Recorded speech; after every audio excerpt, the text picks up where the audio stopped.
Pemirsa, Direktorat Jenderal Bimbingan Masyarakat Ditjen Bimas Hindu Kementerian Agama Republik Indonesia memberikan bantuan pembangunan 153 rumah ibadah bagi umat Hindu pada 2021. Pembangunan dialokasikan di 29 provinsi di Indonesia dengan anggaran sebesar 10,2 miliar rupiah. Dari 153 rumah ibadah umat Hindu yang dibangun, Bali merupakan provinsi yang paling banyak mendapatkan alokasi. Dana itu diperuntukkan pembangunan dan rehabilitasi rumah ibadah sebanyak 37 pura yang disesuaikan dengan jumlah umat Hindu di Bali. Dirjen Bimas Hindu Kemenak RI, Tri Handoko Seto dalam rilisnya mengatakan bahwa program pembangunan rumah ibadah umat Hindu didistribusikan untuk rehabilitasi dan pembangunan rumah ibadah yang baru.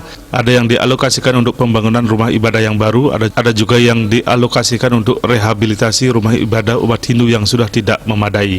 Dengan adanya program ini diharapkan dapat memberikan kemudahan akses bagi umat Hindu di berbagai daerah dalam melaksanakan aktivitas peribadatan. Selain mayoritas dalam bentuk pura, Tri Handoko Seto menuturkan bahwa pembangunan rumah ibadah umat Hindu juga dilakukan dalam bentuk lain yang disesuaikan dengan masing-masing kearifan lokal umat Hindu.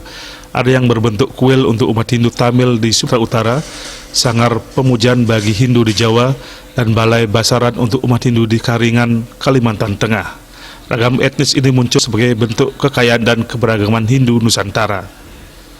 Winata Bali Pos melaporkan.